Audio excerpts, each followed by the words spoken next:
here we go. We are here. We are live. Live. We are live, my bros. So once again, guys, we're here talking pregame about the Chargers-Falcon matchup this weekend. Excited about it. We also got some guests here below. Hey. Some of you guys might recognize them. We got John and Mike from Out of Your Falcon Mind in the house. Let's go. Sir. What's going on, fellas? Let's go. Yep. Man, it's good to be here. It's always a pleasure to meet with the bros, man. The three amigos, man. You gotta love it. Hey, we legitimately dressed up last year for Halloween as the three amigos. There you go. Stadium. And we got on stage and everything too. We were on the screen in the stadium. It was great, man. It was a good time. Classic. Yeah, you guys don't know anything about that. We're the three bromigos, remember, guys? We're the three Well, we're the bromigos, exactly. Bromigos. That's what's up. That's right. All right, guys. Well, we got plenty to get into, so let's get into it. Boat Bros. Boat Bros. Let's go. Let's go. What's up, Kermit, man? You watching the Boat Bros podcast. Stay tuned. Shout out blue dreams, stadium lights gleam. Boat Bros on the beat, leave stream. Chargers rocking speeds, Sonic supreme. From the podcast to the field, we're a team. Charged up, Boat Bros on the night. LA Thunder in electric delight. Bolts in the battle, sparking bright.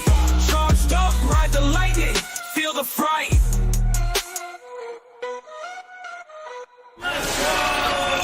Let's go. What the hell intro, man? What have y'all done to the intro? Yo, to have James catching that pass was the golden. That was awesome. Y'all gotta- I have not seen that. That was my first time seeing that. Bro. That was awesome. Damn. Hey, that was me throwing it too. I was giving it to a James beat. catch the pass at the end, man. That was I thought gold, that was just man. pretty I love solid that. as shit, man. That one's way Production cost is high here, guys. We keep it high. High quality around here. And that was, yes, a bad pass by Andrew, dude. I had to dig for that one, dude. That was Whatever, bro. You had to stop and wait. You're supposed to put it out in front of the man so he can keep running. Come on. Come on, right here. This nigga right here. Right, come on. He had to come back for that one a little bit. No big deal. I love it. I love it. I need a one on my arm. I'm getting old. You know what I mean? It's one of those things. Hey, you pull a hammy on backing up on that there? I'm telling you, man. He had to stop his whole momentum. Yeah. So we already got a super chat from Aether. Having Falcon for dinner meal. Oh man, he come on. Oh, I love it. Yeah. So man, to the whole squad who's Oh, yeah. No doubt. Froze. Oh, Mike froze. on. There There we you go. There you go. Oh no. so man, what day? It's like Valentine's Day. So it's like the day after because the bros are supposed to be here and they didn't come. I know. So I know. We should be having Thanksgiving dinner with you guys. You know, That's we right. get the teddy bear like the day after Valentine's. There's the next best thing, all right?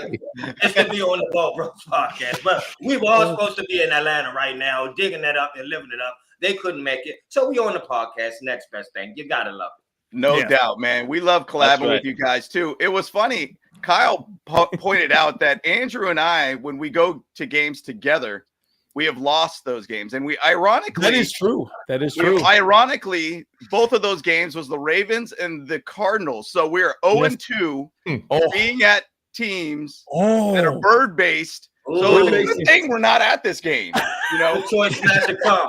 Yeah, good choice not to come. So you said no, you gotta get on a plane right now. Yeah. Oh yeah, we can make it. We can make it. No problem. Yeah. Get on a plane right now. We good. Yeah, but no, we'll stay here. We'll stay here. I'll stay here in Arizona. Hey. I don't want to be in 30-degree weather that you guys are dealing with or out there. We're good. It's 78 out here in Arizona. We're feeling good. Yeah. But on the reverse side is every single time I've gone, we've won. So Yeah, That's a good point. That's a good point.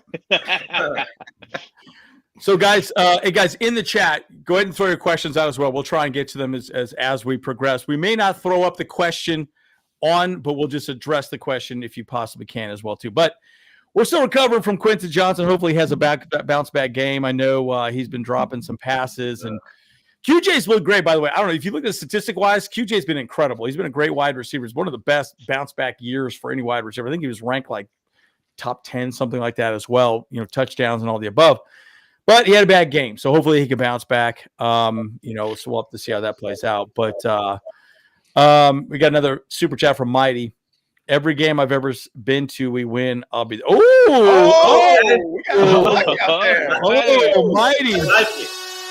Yeah, he's I like another. He actually lives out there in Atlanta too. So I was looking forward to meeting him out there too. So yeah, maybe you guys can meet up with him somewhere. Yeah. You need to connect with Mighty. Cool. Mighty's a good dude. He's been on our podcast a lot. So, and by the way, Mighty, we're sorry we're not there. We're sorry we're not there. Yeah. Yeah. We'll jump you in the parking lot, buddy. And we'll jump you in the parking lot.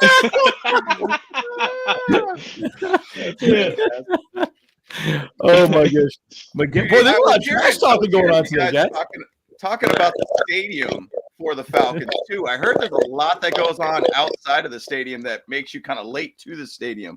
Like, what are they doing outside of the stadium that keeps people like outside of the stadium and getting late to the game? I mean, do they have a bunch of different events and like little, I don't know, concerts, or like what do they do outside of the stadium before the game? Man, it's tailgating everywhere. I mean, like people bring like full on barbecue. I'm talking about, smokers, you name it, like just massive feast. You can have barbecue, you can have whatever you want, man. It's going to be out there in front of the stadium before the game. But it's so that's people get and they just have a good time out there. And then you go in, and if y'all never been to the Benz before, like it is. I mean, like I said, Arthur Blank, I think when we were texting you guys, like he just did too good of a job. Like there's just too many things to do. There's too many things to see inside a stadium. So it's like, you go to Lambeau, like you're going right. There's nothing to do. You go right and sit down in your seat, wait for the game. Like, like in Atlanta, there's so much shit to do. It's like people just like slowly file in. It's like then by the second quarter, they're all in their seats, which sucks because like, you want to be loud when the game starts. But I just, that's what happens here. Man, the food, man, you got Mighty. You got cars, you got music. There's so much happening. Oh man. We got some Star Wars sounds going on from Mike here. Yeah, Mike. Something wrong with your mic. I'm not sure what it is, Mike. Just check the input. Yeah, there you go. Mike on the mic. We're doing it live, dude. We're doing it live. Live. Yeah. Mike says, I fight good. You must be out of your Falcon mind. Oh, Mighty. Mighty. Oh, boy. Here we go. Thank you, Mighty. Fired. That's awesome. That's awesome. Can you guys hear me now, or is it still messed up? Ooh, Still messed up. Still messed up. All right. Hold on. Okay. So the thought is we need more lad. I'll tell you what, he's been amazing for us if we can get him the ball, right? I mean, his degree of separation has been incredible, right? I mean, it's just always open. He's a young Keenan Allen, so we like what we see from him so far. But, yeah. It's a Georgia boy, too. A Georgia boy. Yeah. We wanted him. We wanted to draft him. I think we were texting about it actually, like before the draft. And when y'all got him, I was like, "Son of a bitch!" Like, because that was who we wanted to take in the second round. But did you really? Yeah, that's who we wanted. That's who Mike and I wanted. We wanted to because we need at the time. I don't think we signed Darnell Mooney yet at that time. But regardless, man, like he's ridiculous. Yeah. So. He's kind of like, y'all are pissed off about Tyler Algier being here, like we're pissed off about Latin. Yeah. So good. Oh, man, it's frustrating. But, yeah, Lad's been a stud for us, and we've been excited to have him. I mean, once again, we lost so many veteran players, Mike Williams, Keenan Allen, all these things, which, once again, Keenan Allen said, hey, it's Chicago or L.A. after this year. That's all I care about. So what if we get Keenan Allen back as a veteran presence? That would be probably pretty well liked for the Chargers fans, hopefully, end his career with the Chargers. So pretty crazy to see that. But, yeah, Lad's been a stud for us and definitely has been our number one, which, to be honest, I don't think you need to put a rookie as a number one wide receiver, which is a problem with our wide receivers for sure. Yeah. So let's see what some of the experts say about the game. Yeah, like Randy Moss. We'll probably still lose on Sunday, buddy. So I just want to be clear about that. Yeah. So let's start the shit talking early. Oh, Mike, your voice sounds crazy still, my friend. Yeah. Just log out and back in all the way together. Yeah, maybe restart it. Yeah. Yeah, give it a shot. Give it a shot. He's like, dang it. But it is frustrating when you're live because sometimes like these, you don't know what to do. What do I do differently? Yeah. But y'all hear the background though? It sounds like he's a fucking alien. Like it's it does. Underwater or something. He's got some Star Wars stuff going on here. Even when he's not talking, you're gonna hear it like kind of crispy in the back. Like, what is that? Yep. They're sending transmission out to the aliens and stuff. Yep. Exactly. Oh yeah, there you go. Miguel says he sounds like Chewbacca for sure. Yeah, but you know, there are some rumors that Keenan Allen might be coming back. I think it was Miguel who threw that out there. Yeah, but I could see that, man. I mean, I'm kind of surprised we didn't go out for Mike Williams, though. That was kind of the weird one. I would have thought we tried to get him with his familiarity with Justin Herbert, but maybe he just chose to go. I mean, who knows? Ultimately, it was about money, right? I mean, Chargers let him go because of money. That's all it was. Well, and you know, a little bit selfish because Keenan Allen and Mike Williams both left because of money. You know, and you're like, all right, well, you know, Bosa and Mack both took pay cuts to stay. Yep. You know, and the defense was, well, I'm not even sure if we're statistically number one in the NFL now anymore, but pretty darn close up to these last two games. So we'll see. Yep. Definitely. I think y'all are definitely the top scorer in defense. I know that. Yeah. Miguel says money talks, boys. And so this is what the you know, expert pick. It's like, you know, uh-oh. Is Mike sounding better? Nope. Oh man! Oh man! There, dude. No, Mike. Oh man! No. Maybe if you got some like headphones or some Apple Pods or something like that. All right, he'll be back. Yeah. But again, this is what the experts say, and you know, and look, I think it's a pretty even match, you know. But we are going to go through the statistics on this briefly. But so John. Are the Chargers going to win? The Chargers going to win by 10 points? What are we thinking? Dude, I have absolutely no idea because like I don't know what team is going to be there. Like we've seen them like the last 2 weeks before we just had a bye week, right? So before the bye, we should have beat the terrible Saints. We didn't. We played down to the competition. It was god awful. And then we go to Denver with basically, I mean, over half of our defense hurt. You know, we had basically, you know, our two starting safeties. That was about it. and it was. I mean, it was the worst game I've seen. And y'all probably the defense is going to look familiar to you guys. It's going to look very Staley-ish. It's going to be. Oh boy. Oh yeah, it's great, boy. Phenomenal. Fucking hate it. It's like it's like if y'all are going to move the ball down the field without any issue whatsoever because we will play off coverage if it's 3rd and 5, our guys will be 25 yards off the ball. I mean, like it is unbelievable. Like it drives me absolutely insane. So frustrating. Now, I mean, and you know, and like I said, Bo Nix just made it. I mean, we made Bo Nix look like a MVP candidate last week. But that's right. Yeah, it was awful. Or week before last, whatever it was. But so it's just, I mean, we know Mike Hughes is going to be out, which is our starting second, our QB, our CB2, basically. He's going to be out. They announced that already. So probably Clark Phillips or whoever. I know y'all might be familiar with Clark. Will probably slide in there for CB2. You know, I mean, D. Alford should be back for our nickel corner, which would be great because, again, I mean, like anything underneath, they were just having their way with us pretty much the entire game. Our rush defense is there sometimes. Y'all probably know this. You haven't. We have 10 sacks on the year, which is we were just talking about that. I was like, wow, that's crazy. I don't even know what to say. I mean, like we thought the pass rush was going to come around eventually, but it just is what it is at this point. Like, no, it's not. It's just we got Matt Judon. He hasn't done a damn thing. Grady Jarrett's having a down year. Onyemata has been. I don't even know where he's at. It's been just insanely disappointing. So Herbert should have time to like do his hair and like, you know, I mean, like really have a good time back. Just cook a turkey back there. You know, I got more sacks in my dating life than you guys have completely. You know, this year it's so bad. I get a sack per month, no problem, dude. It's ain't no thing. Just swiping right, no big deal. It's all good. I mean, it's like they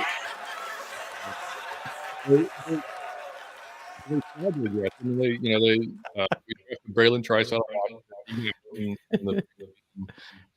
our second round Baroro got hurt 3 or 4 weeks ago. So he's been out. So like I said, and Judon hasn't really done much of anything. I mean, so it's just scary to think, I guess, what it would be without him. But it's just been bad, dude. And our back, we have a good back end. You know, Jesse Bates, phenomenal. You know, Simmons, really good. AJ Terrell, good. Our linebackers are barely been healthy. They've been healthy together 2 games this year. So Wow. So we'll have Troy Anderson back, which will be huge because he actually can move. He's fast. He can track. If Herbert gets out of the pocket, he can maybe chase him down. Nate Landman's been playing hurt, and my grandmother's slower than he is, faster than he is. So I don't. If he's in coverage, like God help us. And JD Bird's been coming off a concussion. He's a rookie. Ellis has been great, but he's been playing so many hats. He has a green dot. He's sometimes playing in coverage. His best attribute is rushing the passer, which he's barely get a chance to do because we've just been all over the place. So I don't even, like I said, we could give up 45 or we could score 40. I have no idea. Yeah. It's just the team. I have no idea. Yeah. Well, Ethan's got a question for you here. And by the way, I love this little Herbert image right there. That's what I think the navy blue jersey should Navy look on like. navy. This navy color rush, top to nuts to butts. Okay, here we go. So, John, this question's for you, buddy. Let's see. Is your defense Yeah. So first question is your defense only 10 sacks all season. What is the key to pressure in Herbert? Second, what key to stop Ladd from taking over? Well, I have no answer for the sacks. I mean, I feel like they've tried everything. We've done stunts, we've done twist, we've blitzed. I mean, the thing is, what's incredibly frustrating about Jimmy Lake and this defense is we'll bring 4 guys a lot, and it doesn't do a damn thing. Ever. So I mean, really. No, and I don't we can't get pressure with our base 4. So why they keep doing it, I have no idea. My biggest hope is that we went into this off week and was like, man, this is just bad. We cannot keep doing this. We've got to change this up because if you look at it, when we bring 5-6 guys, actually amazingly enough, you get more pressure and it's tougher on the quarterback, right? Our 4 guys are not good enough to just straight up come at the quarterback. We don't have that.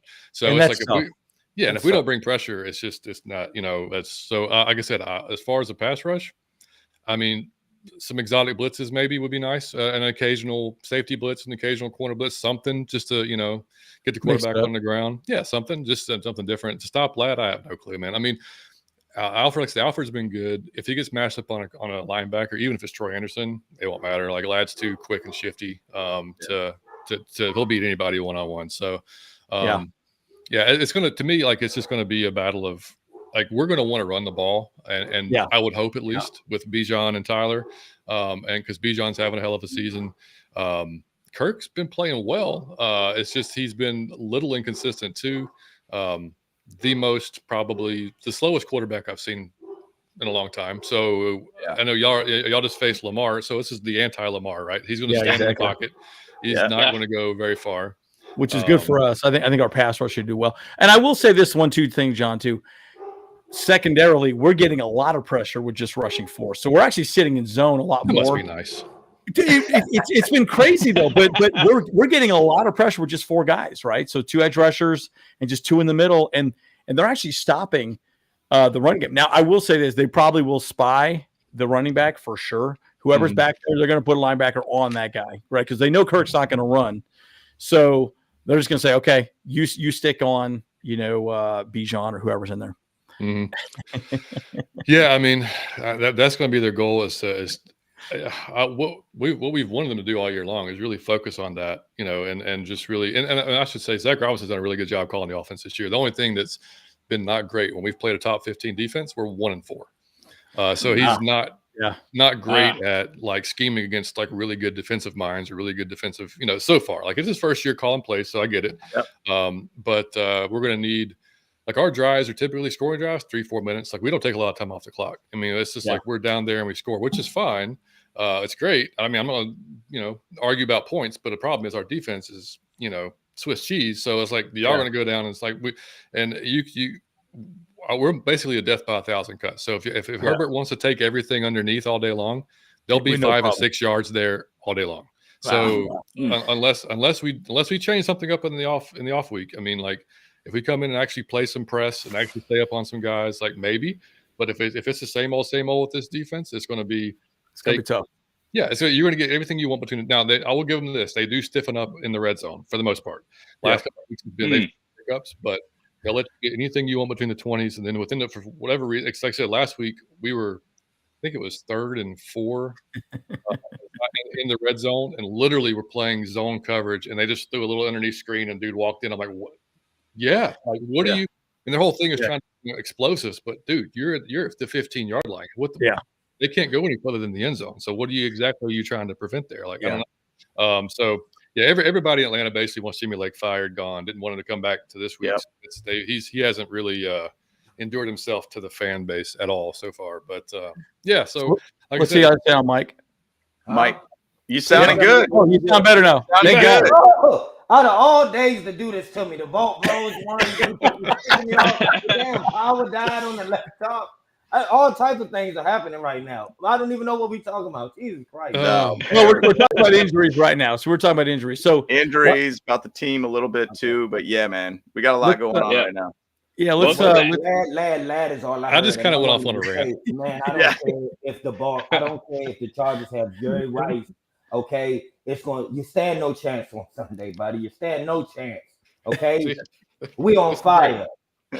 Hey, literally, the team is on fire. Exactly, it's burning down. But he's on fire. Two totally different perspectives right here. It's great. I'll throw out one stat that I was looking at for you guys statistically, and this is kind of one thing that I'm going to pay attention, and it kind of coincides a lot to what John was talking about. When you have the flat open, the out route, whatever it might be, it's always open, and you got 4, 5, 6 yards basically kind of run around. The completion percentage your defense is giving up right now is the worst in the league. It's 71.62% right now. That's bad. That's really, really high. And so if you have all these off coverages, which we've dealt with that a ton. Yeah. We call him BS, not Brandon Staley anymore, because he was BS all day. It was just awful to watch, dude. You're like, why are you off this dude 4 or 5 yards, giving him space? Time. Let him run. Every time. It's stupid. Like, just try to be a little aggressive. Like, please. A little bit. Please. Like, something. Don't get mad, get glad. Or lad, dude. That's right. Don't get mad, get lad. And we always talk about how our teams are so alike. You know, it's like it's funny. We were looking at, or I was looking at stats. We both teams have 25 touchdowns. Yep. We're averaging 22.2 points. Y'all are averaging 22.1 points. We're averaging 117.9 rushing. Y'all are averaging 118.1 rushing. It's insane. Like, we're like almost exact, other than the way that the style that you play. Which, by the way, I mean, are y'all enjoying Harbaugh so far? Oh, I yeah. assume so. We're loving it. Big time difference. Well, sure. And the one thing, too, we said that this team was kind of being shifted to the West Coast Ravens. And right now, based upon the stats, we might be the West Coast Falcons. We chose the Falcon bird versus the Raven right now. So we're trying to figure that all out. But Mike, did you have something else you wanted to pop in on, chat on? Man, you're lashing out. You know, it's whole like quoting stats about it. You're lashing out.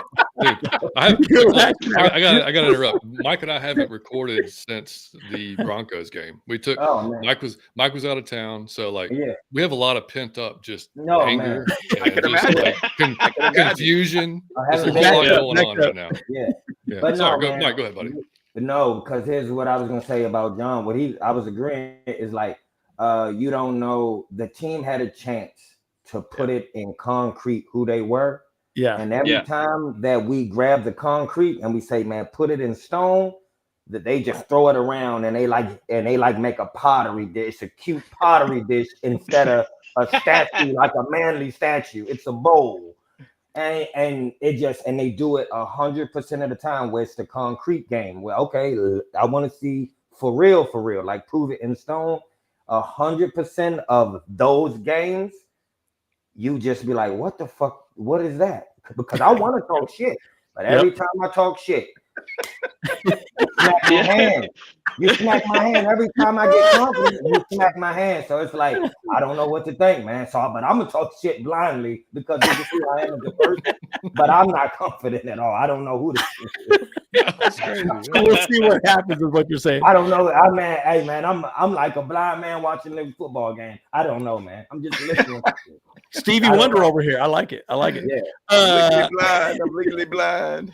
Well, we got a super chat from Chargers are the same. The Chargers can look really good on Sundays. Yep. And they look really bad on other Sundays. I don't know who the Chargers are. It's weird. You know, and I'll say the one thing too, and I was kind of looking at like what the Falcons, who the Falcons have beat and who they've lost to. You know, and there's only like one team. Obviously, you had that one game against the Eagles where basically Saquon Barkley dropping that pass, and then you guys had that dramatic come from behind. I was thinking, whoa, Kirk Cousins actually got a come from behind win, and he solid. Crazy thing that I saw is that Kirk Cousins actually is like top 3 in come from behind wins in the NFL, which is wild because I swear that has not been the case in the narrative I've known about Kirk Cousins. But with the Chargers, we just haven't beat good teams, period. Ravens, Chiefs, Steelers. I mean, we lose to these teams.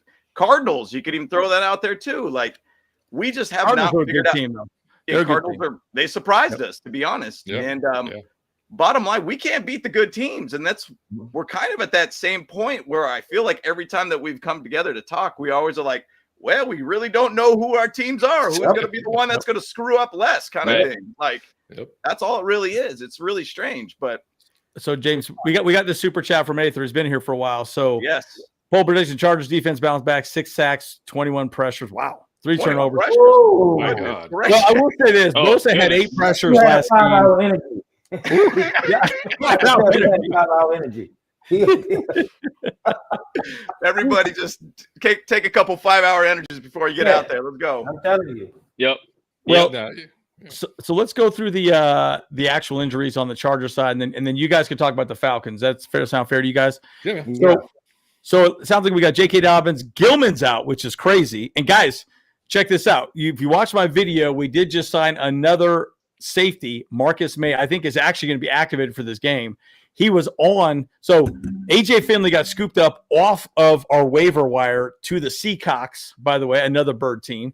And so basically, since he was signed up, we scooped up Marcus May from the Dolphins. The Dolphins took a chance and released him. Guy has started 11 games this season, 31-year-old veteran. He's probably going to be there as a safety.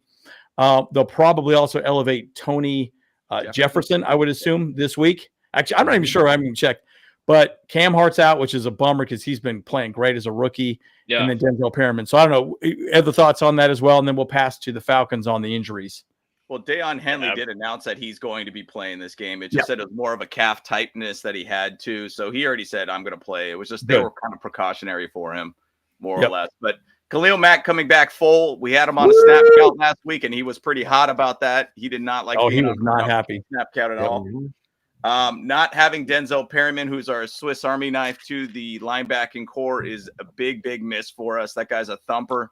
He's an absolute Swiss Army knife to this defense, and not having him out there has changed the way this defense looks like all around in aggressiveness. J.K. Dobbins being out, that really throws things off a little bit more to where we're just probably going to be putting a lot more. Well, Gus Edwards, I don't think has really been as good as a number 1, in my opinion. He's been kind of looking a little off this season. I think it's going to be a high dose of Kamani Vidal, who was our 4th round pick, I believe, this year too. So he's kind of reminds me a lot of like a Ray Rice kind of running back, kind of a smaller, stout kind of back, can catch the pass, can do really good in between the line too for running. So we'll see kind of where it's at from that point. But Kyle, you got any little tidbits or anything on the injury report or anything like that you want to throw out there? Sure, man. I mean, like, I'm looking at a lot of our players. Like, I mean, obviously we have a bunch of players on IR too, but players that you guys, none of us have really seen out there. Like, we really wish that Brandon Rice could actually be available now, because we need to get someone out there that can catch some balls besides Quentin Johnston. So, and we also got Simi Fehoko on IR. So he's kind of a clutch catch out there, But I think the bigger person that's on IR right now that's making this really putting us in a bad spot is Asante Samuel, because his backup Cam Hart is also out. So I don't even know who's going to be our corner on that side. So it's like, all right, I guess we'll figure something else there, So could be Tarheeb still for sure. Still be out there. Tarheeb? Yeah, and then we have Fulton. So yeah, we'll be all right. I mean, but it does suck because Hart was a very physical cornerback.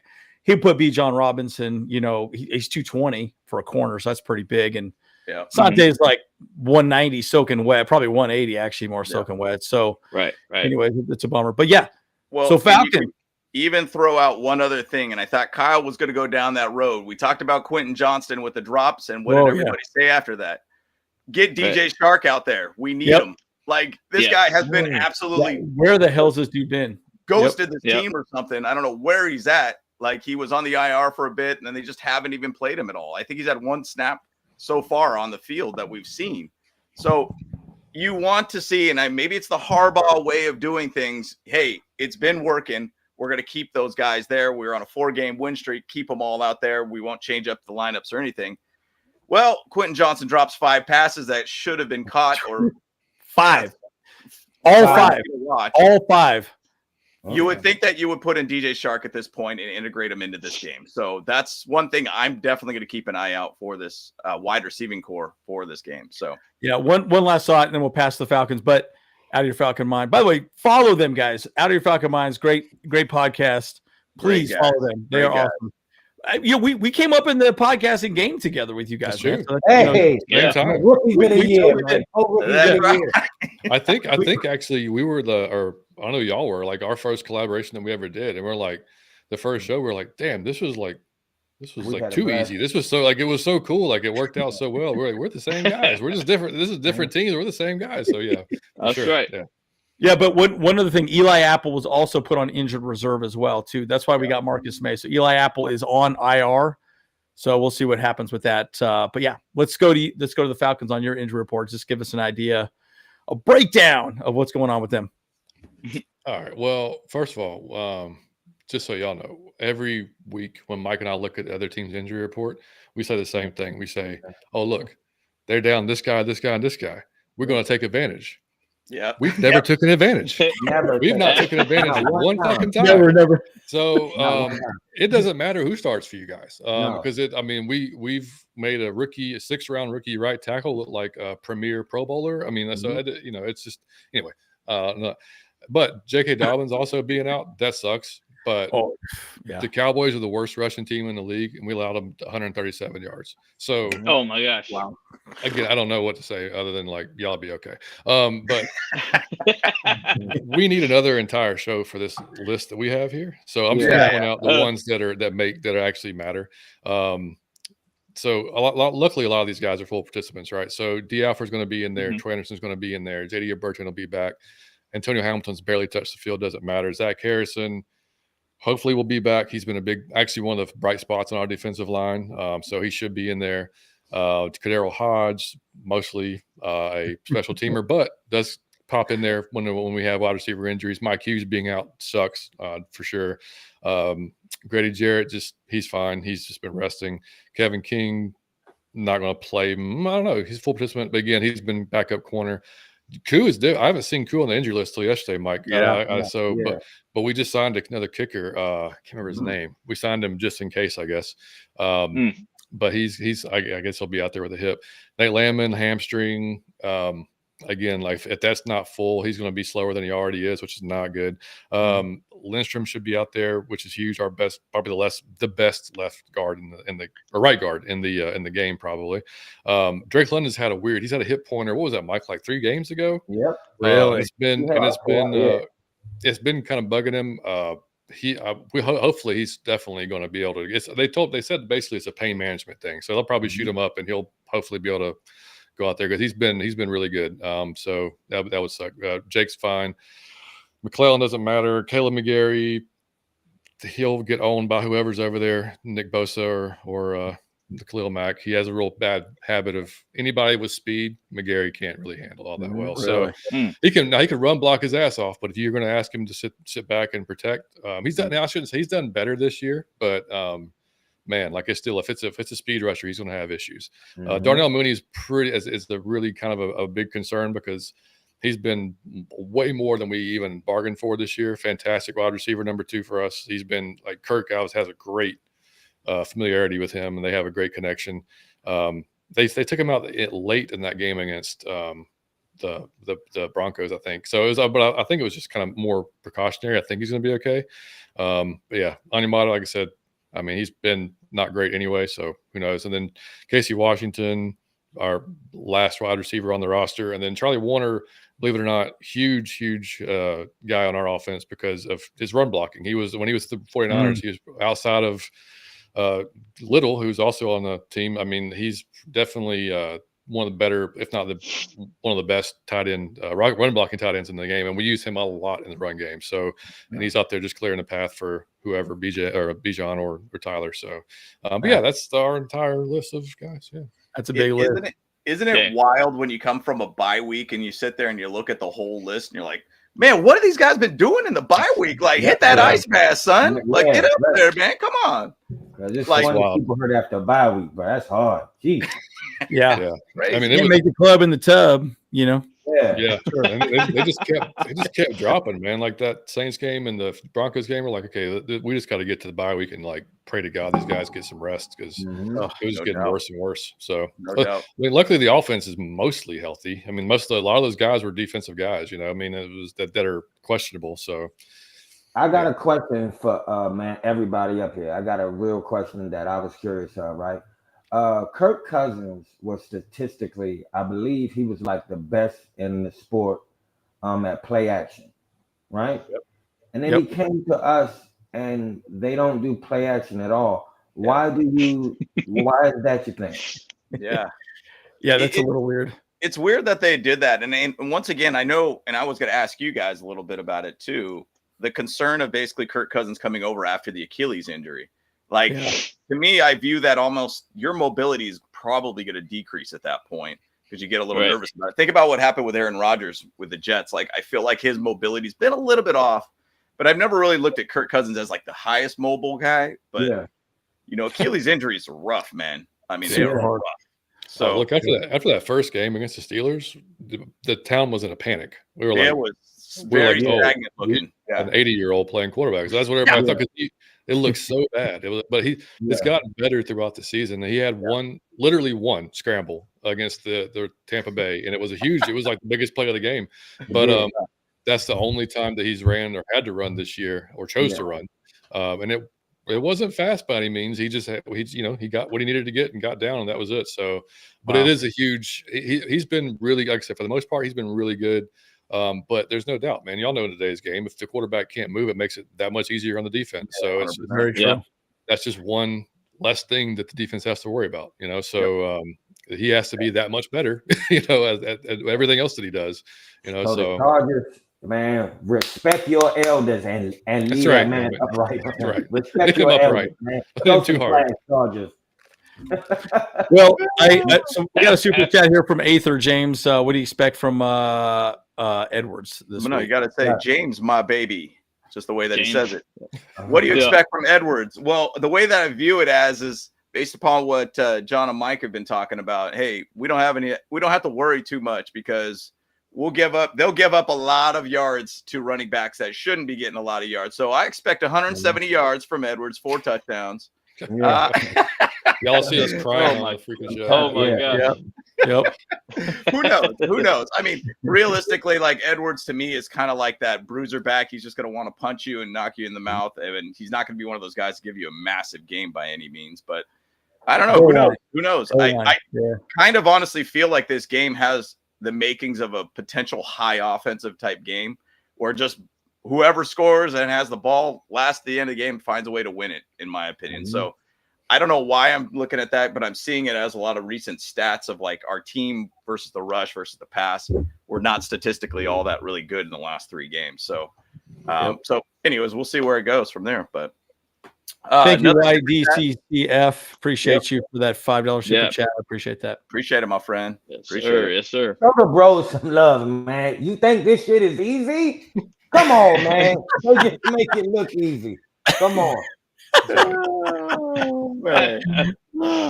It's good times always, though. It's good times, man. It gives us the ability to go out and reach out to the fans and such too, man. But yeah, we chatted about Kirk Cousins here a little bit too, and you know, what was the whole thing that happened where they were saying that they already essentially had him tied up before the actual negotiation period or something like that? Did any sort of thing happen with that? Did any punishment come down on the Falcons or anything like that? Yeah, because they were talking to him before, way before he was supposed to negotiate with the Falcons, and it was very clear that they've been speaking for a long time. Did anything come of that at all? Well, they docked us a fifth round. That I couldn't incriminate myself, I would choose to plead the fifth on that. So I would 1, 2, 3, 4, 5. It's like an ongoing investigation, sir. I wouldn't want to speak on that. Yeah, no, I've already broke all that privileges. So I mean, it's been yeah, I've already tampered. It was a 5th round pick, I believe, so they docked us, and it was they really did. Yeah, and it was essentially what it was.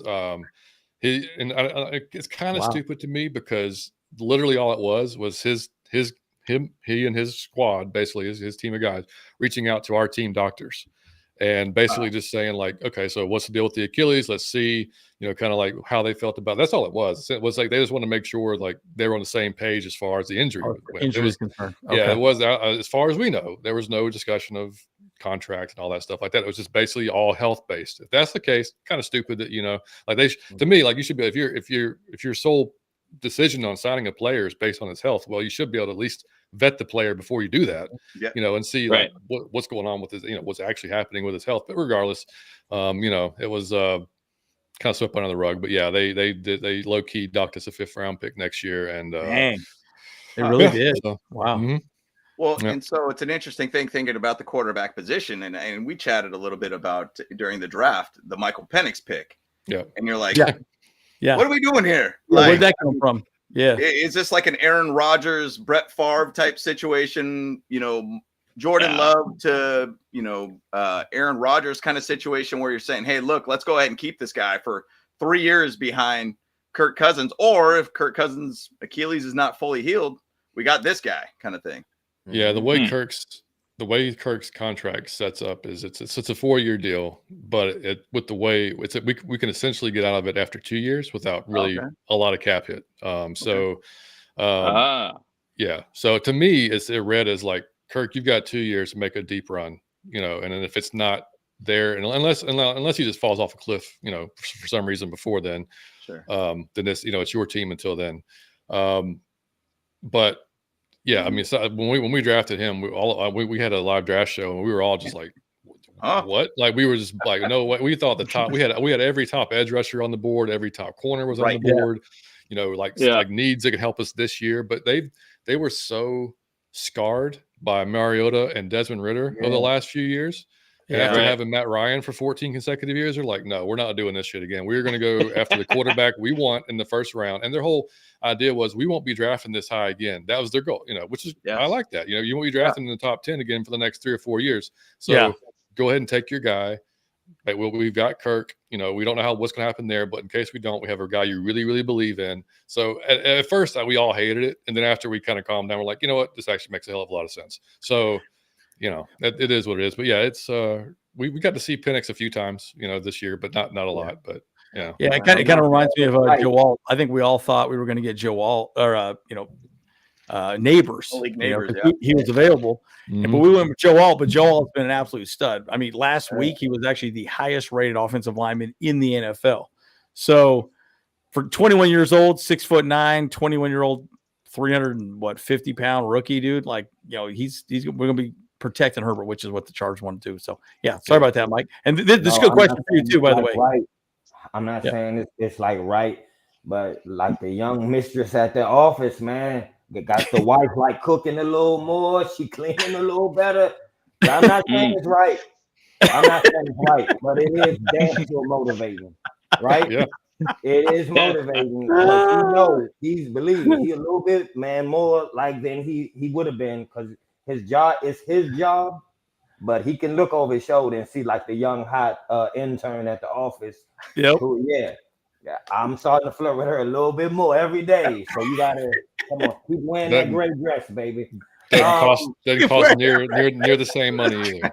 Yeah. Like I'm paying the intern a hell of a lot less than I'm paying this old veteran. Intern is a lot less money. Yeah. Oh man. She don't want to Instagram post. That's all.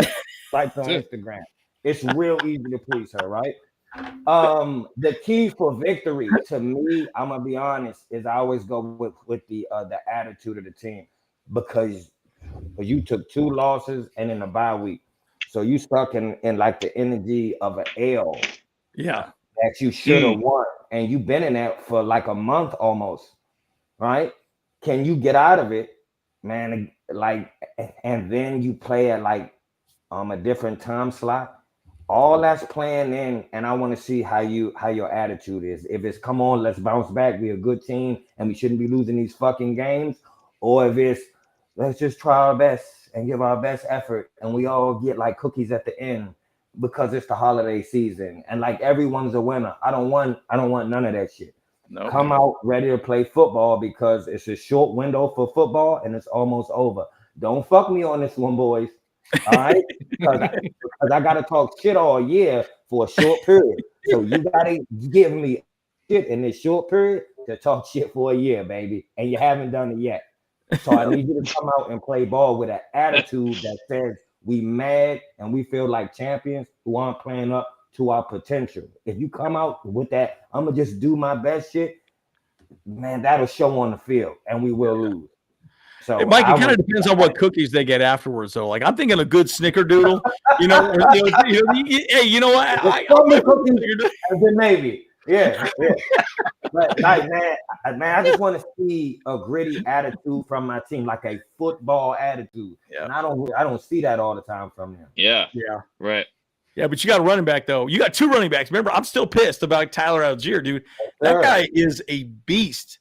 And, he was a converted linebacker at BYU. He was a linebacker, and then they made him into a running back. And, that guy could never be tackled. He was just stiff-arming people left and right. I just love watching him play. So, but you got Bijan Robinson, two-headed monster. So tell us a little about the running game. Because I think that's where we're a little concerned with you guys. I kind of wish we could let Tyler rush the passer right now, to be honest.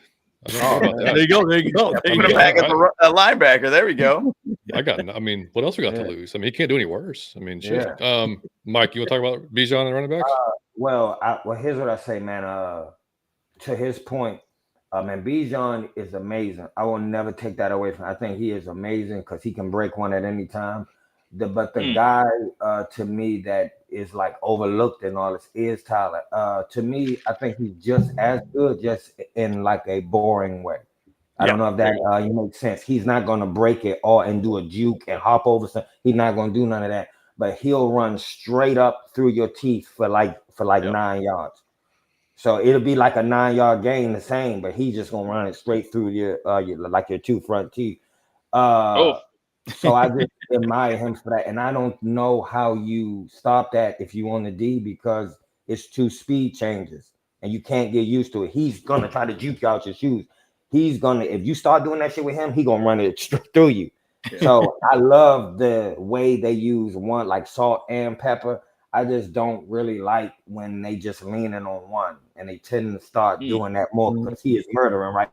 And you kind of got to do that. But it's going more to him and more to him and more to him, and you see Tyler less and less and less. So when like they balance it out, to me, it's just unstoppable. It's like right and like left hand punches. It's like you can't do nothing with that. Yeah. Well, hopefully our linebackers' wish this year is that they don't ask for their two front teeth. That Tyler takes us out.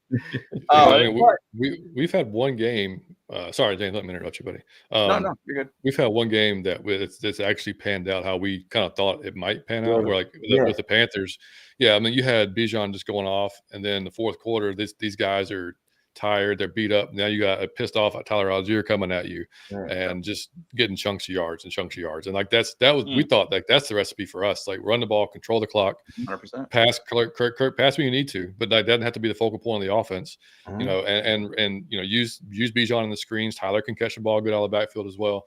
And just don't try to, because for 3 years we saw Arthur Smith try to outthink everybody in the building, including himself.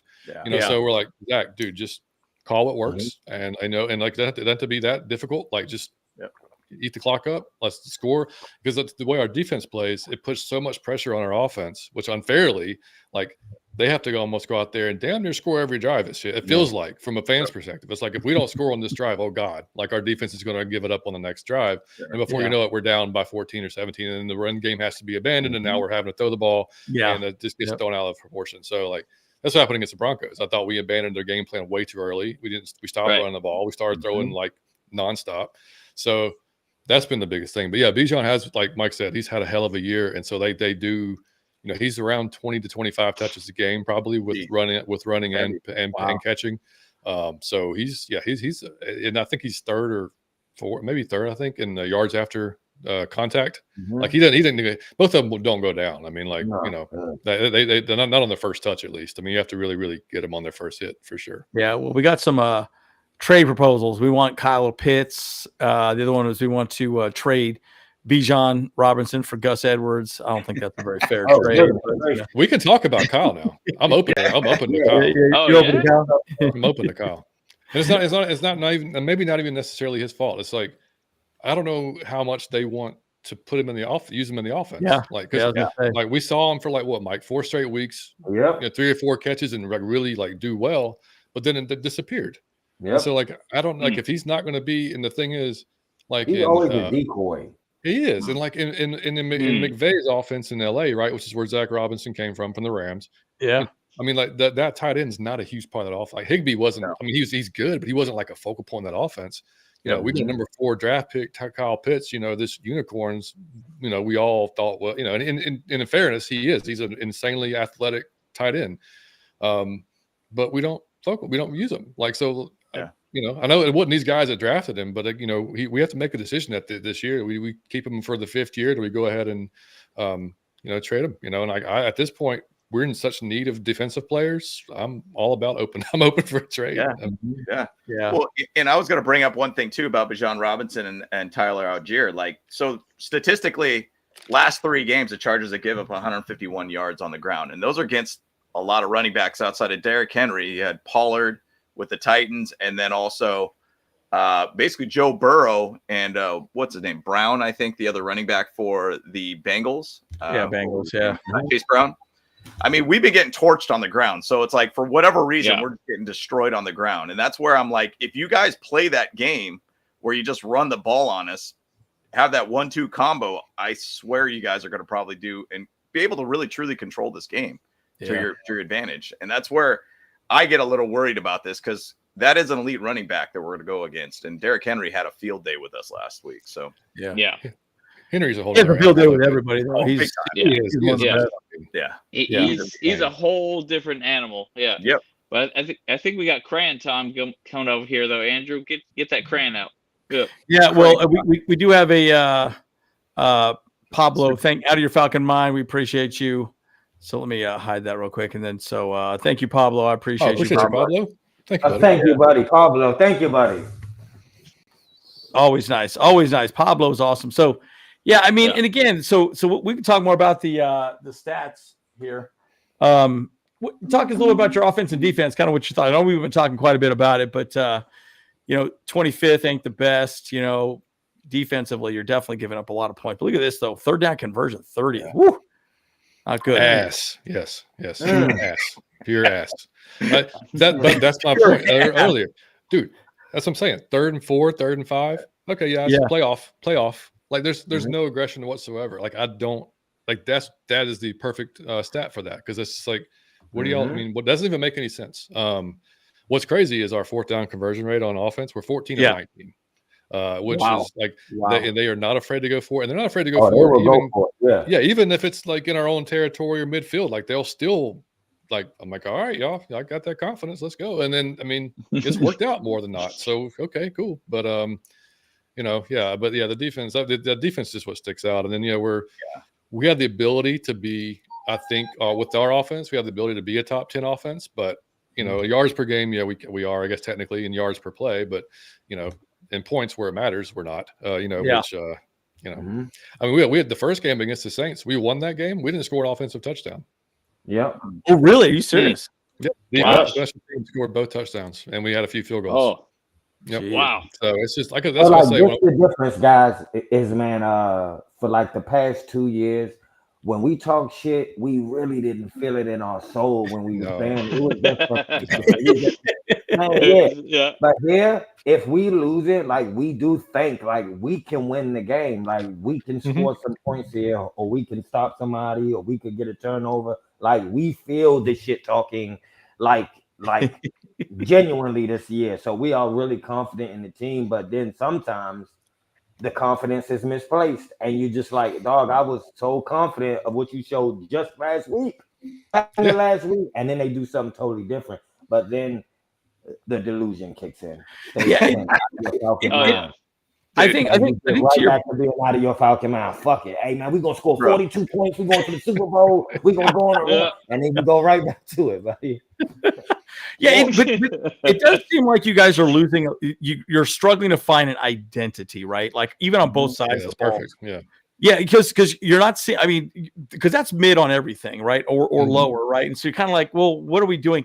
So you got to wonder if that's a coaching staff just kind of rethinking things, overthinking things that and just kind of like, let's throw it on the wall and see what sticks, right? And that just doesn't work in the NFL. You got to have an identity. You have to have a focus. You ever seen a pretty girl on Tuesday and then you see her again and you say, oh, well, no, I thought she was look better than that. Then you see her again. Oh, she is pretty. Then you see her again. No, she's just kind of cute. And you don't know. It depends on the outfit. It depends on the hairstyle. It depends on the weather, the way the sun shine on. It depends on everything about it. Just depends.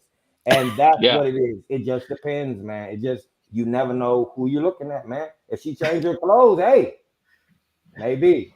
Yeah. I mean, you look at good on Sunday against the Chargers. Don't lose to the Bros.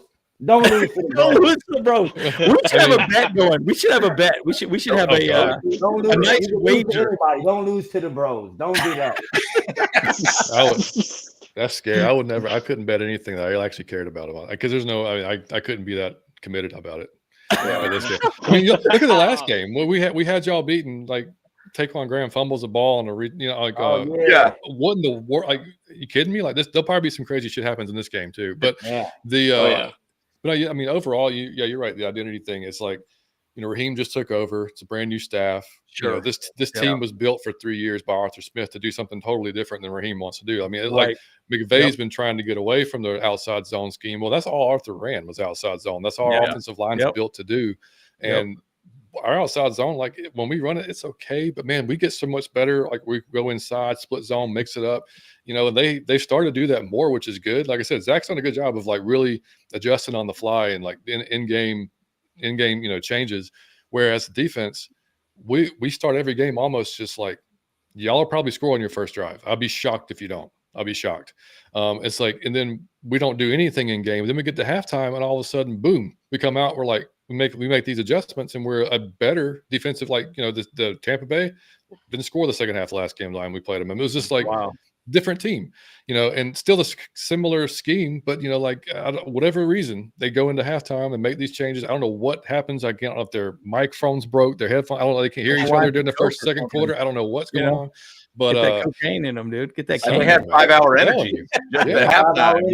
But and then grape for you, strawberry for you, watermelon for you. Whatever works. Yeah, I mean, but I just think that the guys they've had injured, they've had just a hard time figuring out what they really are. And so it's going to take. And as Falcons fans, we're impatient because it's like, okay, we've been shitty for 2 or 3 years.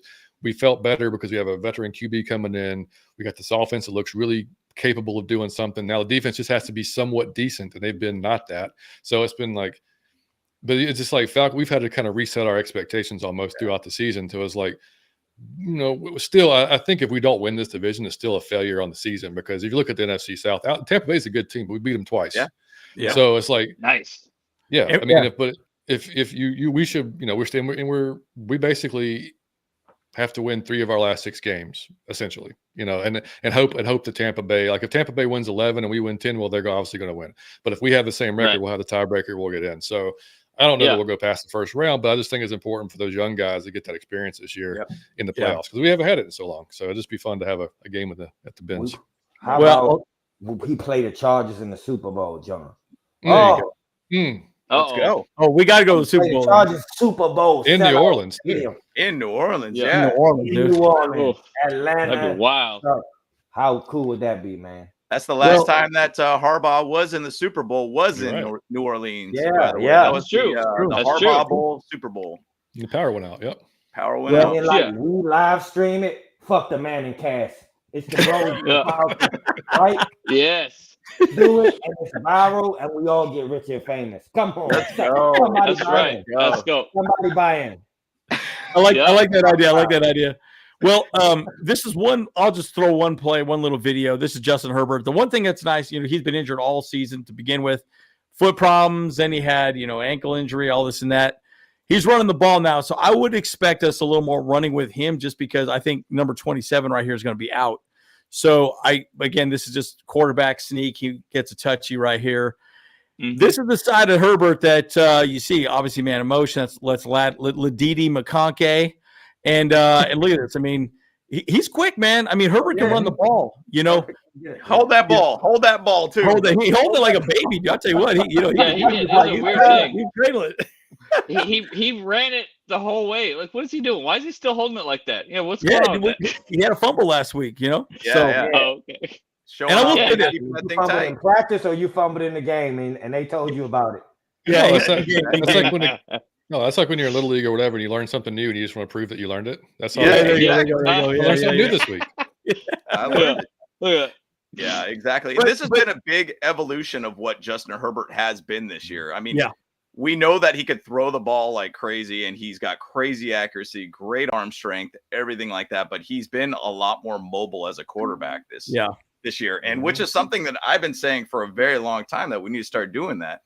Get him out there. Like if you go back and I always refer back to the Oregon days when he was in the Rose Bowl against Wisconsin, he won that game based upon him running the ball. I mean, he has the ability to move. And so that could be a big part of this game that you're going to see the mobile Herbert. Turbo Herbo is what I like to call him. Turbo Herbo. He's out there just running around having a field day in middle of the field or whatnot. He's got to get better at sliding, though. That's his thing. He's got to get better at sliding. But let me ask y'all this a little bit more.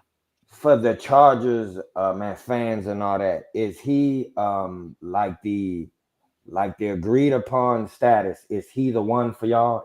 Or is that still up in the air? Like, is there Kirk? He'll play good, and then like half of us be like, he too old. He need to get benched. If you split it, because they'll say, well, I'm glad he's here, and then half of us be like, I want to start Penix. Is he for y'all? Is it agreed upon? He is the future, or is it like half the stands be like, I want him out? No, everybody loves him. Everybody loved him. Everybody loves him. Okay. Yeah, he's our guy. I mean, I just think he don't get talked about like that. He don't get You're right, though. He doesn't. A lot of people like Acho rips on him all the time. Actually, Acho's been coming around a little bit with him now.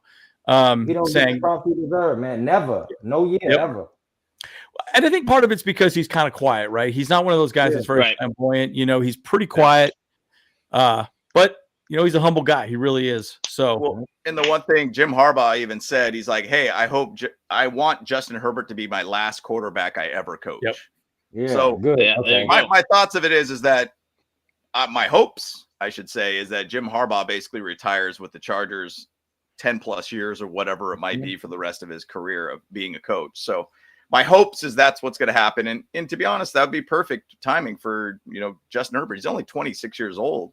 Yep. And he's got plenty of years ahead of him, And hopefully we can find a way to get to a dang Super Bowl and win one, Yeah. So James, that guy talked to us, says he's going to win 15 MVPs. I was like, yo, 15 MVPs. I'm like, whoa, okay. And it's this dude that goes in the Chargers chat groups and he says these crazy elaborate things of like, Justin Herbert's going to win 10 Super Bowls, 15 MVPs. And I'm like, wait a minute, he's been in the league for like 5 years already. This is kind of unrealistic. Like, yo, bro. I mean, he's not going to get an MVP this year, but whatever. It's he says all these crazy things, and we met him on the bus, ironically, and I was like, "Oh my gosh, that's the dude! That's the dude that does those posts. He's a real guy. I thought he was AI or something." Yeah, there you go.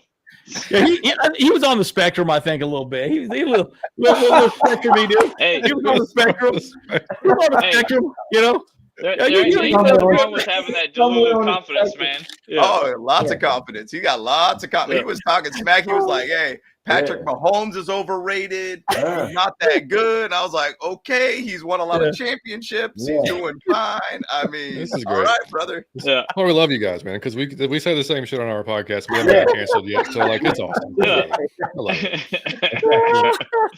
He touching the tism. That's right. He got a little tism in him, dude. Yeah, he got that tism.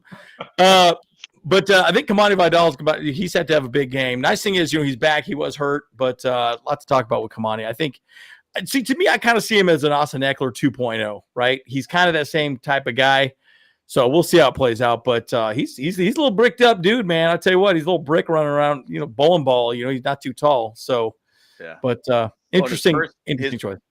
First catch, and he's not a receiver, but his first play and touching the ball in the NFL in an actual regular season game was a straight touchdown catch to the house. And It was amazing to be able to see yet again a number 30 Charger on the field, basically being Austin Eckler. So it's really cool to be able to see that. So it's been a great pick for us, a 4th round pick for us.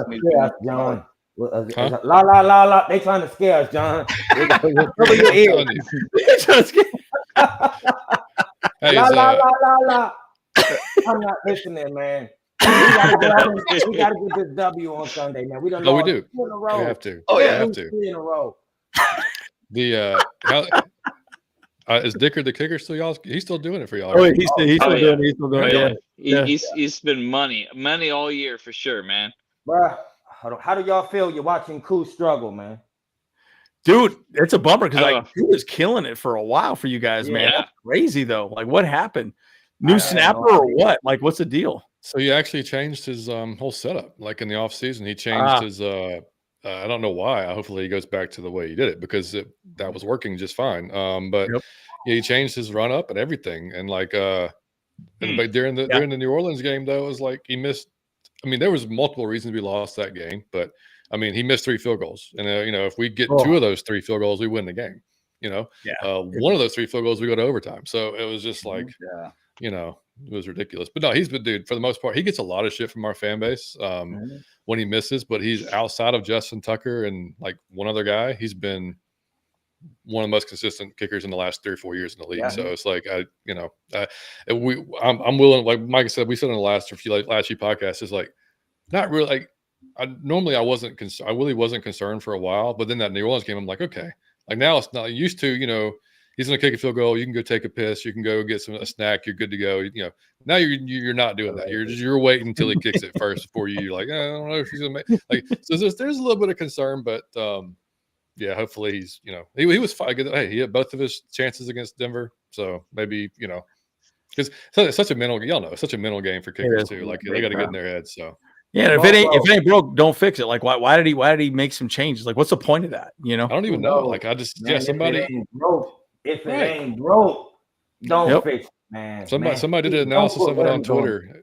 They had last year's to this year, and it was like he was more straight up than he was like, I guess, to the side, or I don't know. I'm not a special team player, kicker, coach, anything. So, but it was just different, So I just didn't. I don't know. I don't know why you would have changed it.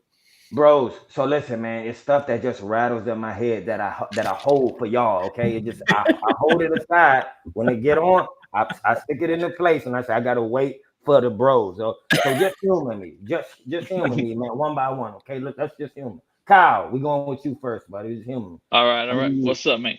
I'm gonna say 3 Chargers names. Okay, you're gonna put a Charger in the Hall of Fame. He gonna be forever enshrined. And then you're gonna cut one. He will have like never played for the Chargers. His stats, everything will be white. And then you're gonna take one and stick him on the team this year. So you're gonna have to put the 3 Chargers in 3 places. It's gonna be Hall of Fame, cut. He didn't never play for y'all, and you got one that's on the team this year. Who you putting where? Here we go. Here go your 3. We're going Gates. We're going Antonio Gates is one. And then you got LT, and then you got Leslie O'Neal. Oh, you're putting one in the Hall of Fame. You're putting one on the team this year, and you wiping one from Charger history forever. That's tough. Antonio Gates, LT, Leslie O'Neal. I can give you that. I can give you that right now, pretty easy. Man. Well, you have to keep LT. He's got a Hall of Fame him. Hall of Fame, LT. Sure. Hall of Fame. Hall of Fame. Yep. Yeah. And then I would say, man, it would between Lorenzo O'Neal, man. No, it was Leslie O'Neal. Leslie O'Neal. Yeah, but still, he's such a critical player to the team. But I guess you would have to cut him because you still got to keep. You got to keep Gates, man. So you keep him, Gates, for the team, and you cut Gates. Leslie. Yeah, cut Leslie. Yeah, but I don't know if I would do. Yep. I don't know if you're gonna get like all the year that you had without Leslie though. So I don't know. Yeah, I would. You're gonna get jumped at the stadium, guaranteed. Yeah. Yeah, right. So, I feel like Miguel's right though. That's a trap answer right there. Question. The whole game is a trap. It's yeah. Drew, here we go, buddy. Here we go, Drew. Dan Fouts, Phillip Rivers, Rodney Harrison. Oh my God. Oh gosh. You Hall of Fame one, you keep one for this year's team, and you scratch one from Charger history forever. Oh boy, that's tough. I'd say put Fouts in the Hall of Fame. Dan Play Fouts, Rivers. Yeah, play Rivers. Okay. And then eliminate Rodney Harrison. Rodney, That's a wild one. That's a wild one. That's what I would say. Wow. Shots fired on Rod. James, come on, James, reel it in. I know. I don't even know about that one. I love Phil, though, dude. I love me some Phil, dude. The bolo ties, like the crazy things he said. He was so entertaining, dude. He was so entertaining. Come on now. I love it. James. Wow. Junior Seau, Keenan Allen, Marion Butts. Where we going? Oof. Marion Butts was the man, dude. Yeah, If Natron Means, you know he would pick Natron Means, dude. That's it. Yeah. Yeah. I mean, having number 55 out there is always awesome to watch. So you got to say he's got to be Hall of Fame. Yeah. No. I'm going to actually put him on the team right now because I would like to be able to have another thumper in our defense. Oh, all right. So I need that. Keenan Allen, let's go with him. I'd like to have him back on the team now because we need a veteran wide receiver for sure. We've been missing that key big time on this team. We don't have enough experience on that side. And then Marion Butts, see you later, buddy. Sorry, bud. You were awesome. Oh, man. We loved you, but sorry, buddy. Gotta let you go. You gotta love it, man. Gotta let you go. Gotta let you go. Bro, hey, dog, I did not, whoever is a Charger fan, I did not, hey, you take it up with them. I didn't touch it. When I just invented the game, I didn't participate, okay? I didn't ask nobody. I love it, though. Yep. Yeah, we're probably going to get jumped next time these fans see us. I'll tell you what. No, that ain't good. That ain't elbow good. drop. Target hair now. Yep. Yeah, but we got our stats up here right now. So, I guess we are still number one right now. So that's pretty good. Okay, let's get the crayon out. Let's see. We got the blue. We got to do the blue. Look at this, boys. Woo! So I think this will be big to see what we do against the Falcons. I'm really curious about this because you guys got a good offense, man. You guys know what you're doing. So yeah. Well, like I said, this game could easily become a very high offensive based game, in my opinion. I just feel like what we've been doing recently, like offensively, giving up about 151 yards last 3 games on the ground. We've basically been giving up about 225 yards through the air, which isn't like the greatest number, but it's not like a high. It's about mid kind of right now, but Atlanta's been giving up 268 yards in the air too, which is the 4th worst in the NFL. Yep. So true. I feel like it could potentially be kind of a high offense type game where our defense just don't show up. I mean, early game for a West Coast team, sometimes you're a little sleepy. You're trying to get out there and trying to figure it out. And sometimes you stumble out of the gates. And it's going to be an interesting one, guys. It's going to be an interesting one. Yeah, I do. Trashing us because they have never been. How many shows have we done with the Bros? They have never had all these stats and all these. They are trashing us right now. They are. It's so easy. We have like walked into an ambush. Like we've done it to ourselves. We've done it to ourselves. Graphics and shit. What did we walk into here, man? They have never No, Mike, we would never do that to you, brother. We would never do that to you. I fully blame Jimmy Lake. James Lake. I loved it. They got the check mark. They did not have this the last time for us, man. No. But they was waiting on us, John. It's not even their fault, though. Like they're just showing facts. That's the sad thing. Yeah, they ain't making shit up. It's just all real. Yeah. Unbelievable. Oh my God. We keep it real on the Bull Bros podcast, dude. Because it's equal team. That's why it should be a really, really good game. It really should be. It should be. Game. Yeah, well, it should be. Yeah, and I think offensively, this is kind of where we struggle, right? We're definitely mid on this. We're not, right in the middle of the pack. 4th down conversions, but it is interesting how we've done pretty, poor stopping the opponent's 4th down conversion. But I think 4th down conversions are pretty tough to stop in general, anyways. Mm-hmm. Red zone scoring can definitely be better.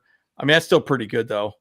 Yeah, TDs per game. So I don't know. You know, again, like I said, it'd be real interesting to see. I mean, this is going to be one of those games where you never know. You know, and you guys are coming off a bye, right? I've always thought coming off a bye could be a good thing or it could be a bad thing. How historically do you guys do coming off a bye? You guys come off sleepy, you know, just a little rusty. How does Falcons usually perform off a bye? It's been decent over the years, even with Arthur Smith. I mean, like I think last year we weren't, but because like both of us we went into the bye week going, okay, Arthur's definitely going to change some things in this offense because it looks terrible. He didn't change anything; it still looked terrible. So like that was one down. I mean, under Dan Quinn, we were okay under Dan Quinn, but what's happening here? Oh, Miguel over here. He's per game. Yeah, I like that. Yeah, that was nice. Yeah, that needs to be a stat. Andrew hasn't popped his blue chews yet today, so that's why we're after the podcast. After the podcast, you know. Yeah. Work on that. You can work on that sponsorship. Yeah, no, yeah, we need to get that. About that. Hit us up, blue chews. Hit us up. Now you skip 5 Hour Energy. That's great. They're fun for the whole family. You know, that's the bolt up and rise up situation right there. That's the real rise up. We're all men of a certain age. I mean, shit. Oh my gosh, that's amazing. That's amazing. Well, I know, guys, we've been going about an hour 15 now, so maybe get ready to kind of wrap up. So we'll let our guests give some first thoughts, wrap up, final thoughts. Mike? Oh, I'm going to say we're going to win this game on Sunday. And I want you guys to hold this L with class and dignity. I want you to take this L with dignity. I don't want no bitterness, no heavy hearts. You hold this L with pride, okay? Because it's going to be just good to play the Bros. No, and like all jokes aside, when we had the schedule, the other game that I was so like amped about, it was the Chargers game. And I'll be honest, it didn't have anything to do with the sport of football. It had everything to do with you guys. I knew that we would have to we would have the podcast. We would have a lot of stuff that we would have fun to do. So it's just great to play y'all because we're going to talk a bunch of shit. And it don't even matter who wins. Even though I would like to win, if I have to lose to anybody in the NFL, I would love for it to be the Bros team, right? If anybody I want to win who ain't us, I will be the Chargers. But on Sunday, it will be no friendly energy between me and the three Bros. Oh no, it will be hatred for 3 hours on Sunday, and then the guys will go back to being Bros. But no, man, it just it was a really exciting game for the whole year for me to wait on, and I think it's a good measuring stick for y'all and us. Yeah, it's a great measuring stick to see who's serious, who's getting serious at the right time of the year.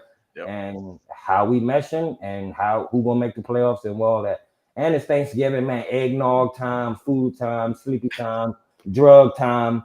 Just a lot of cool things happening. So I'm excited and I'm ready for a good game on Sunday.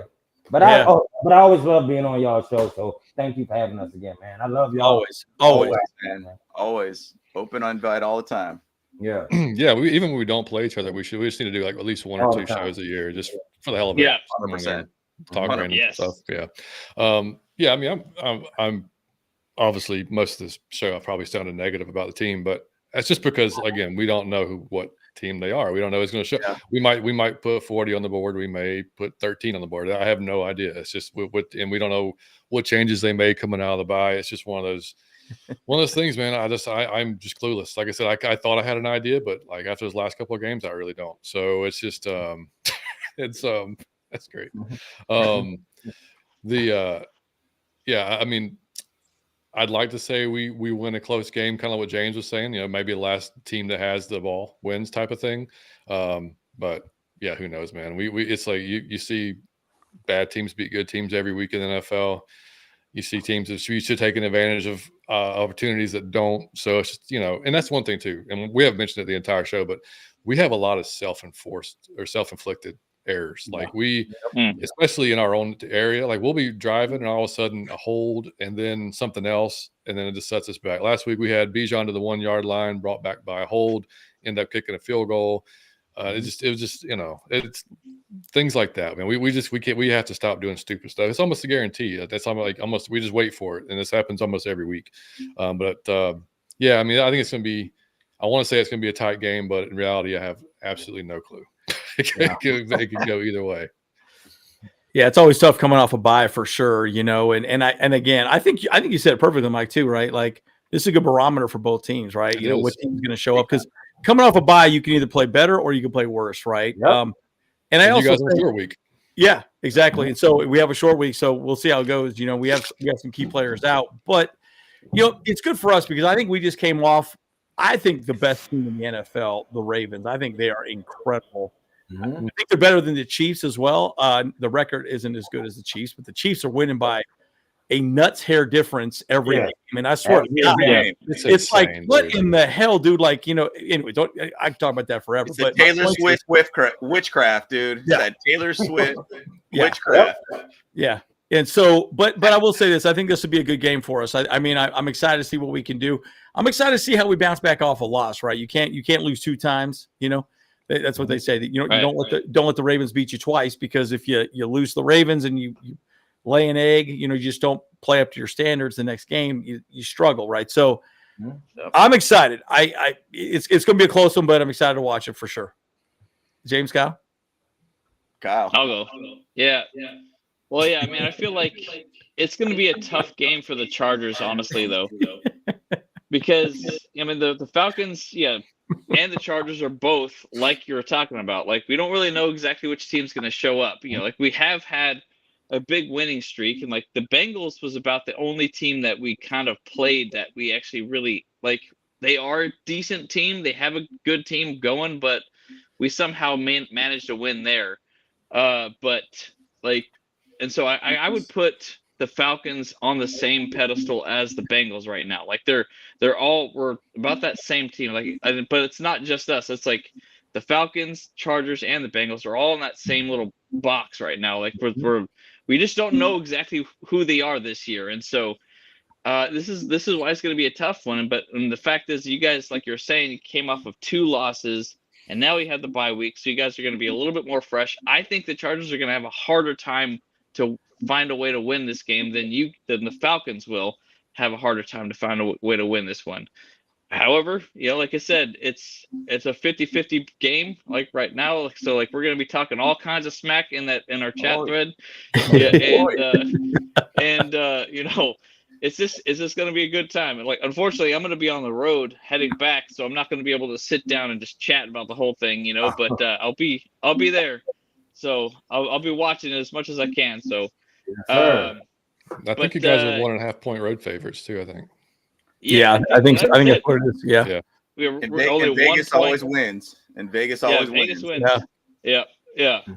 So we'll see what teams show up, man, because it's going to be a funny thing, man. So we'll see. Yeah.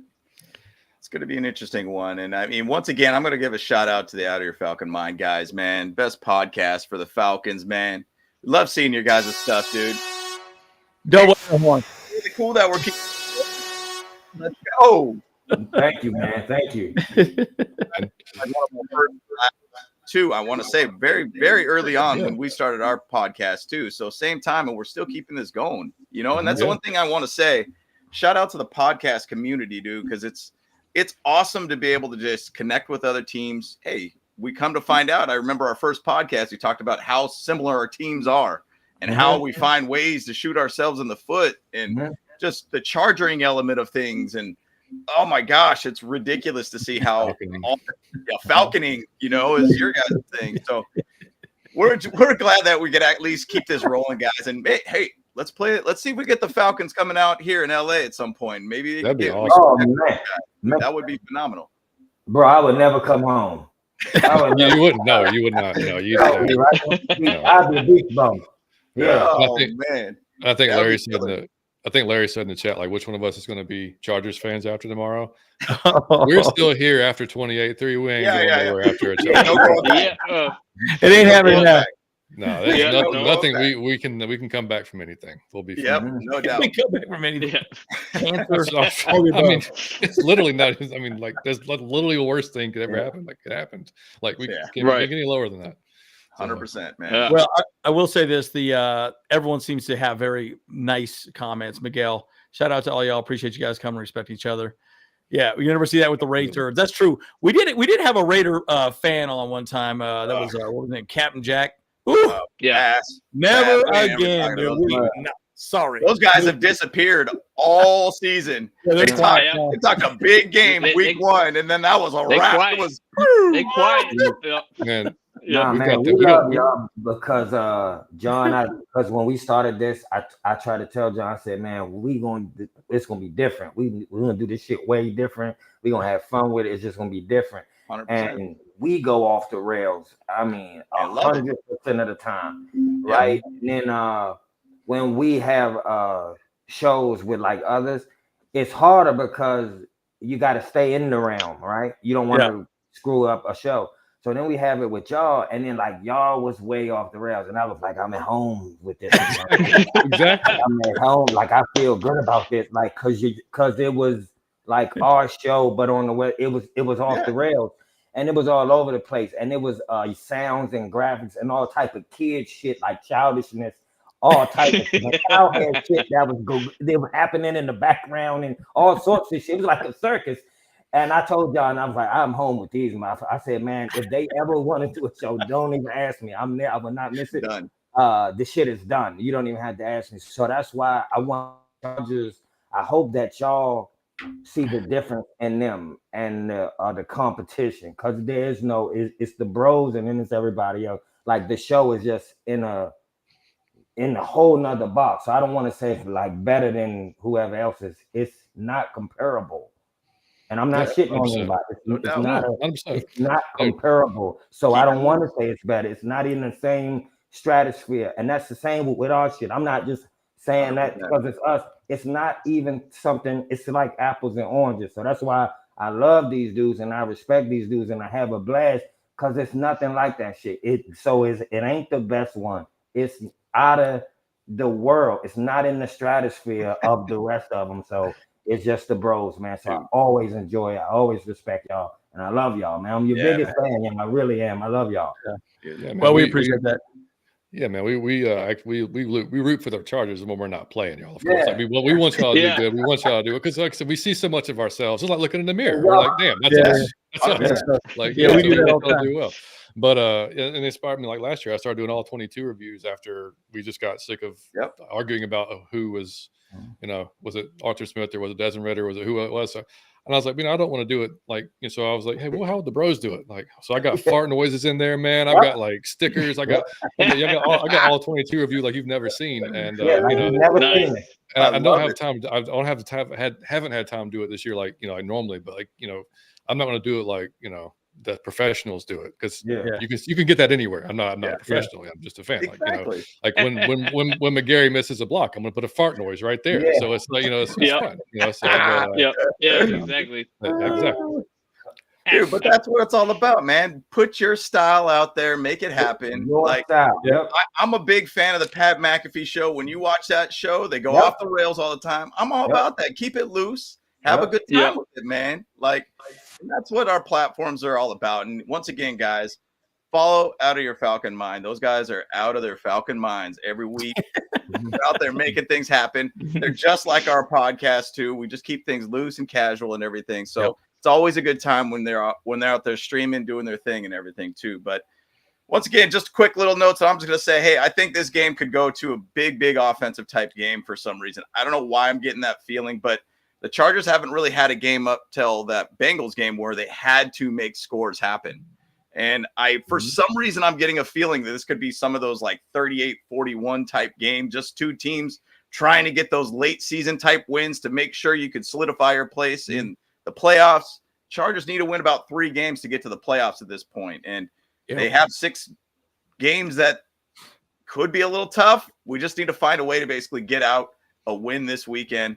Sorry, bros. Sorry out of your Falcon mind. We need to get this dub too, just as much as you guys do. But that's where I think that's where both these teams, I think, are going to be playing really, really hard in this game because they need to come out with this win. We come off a short week. You guys come off a bye week.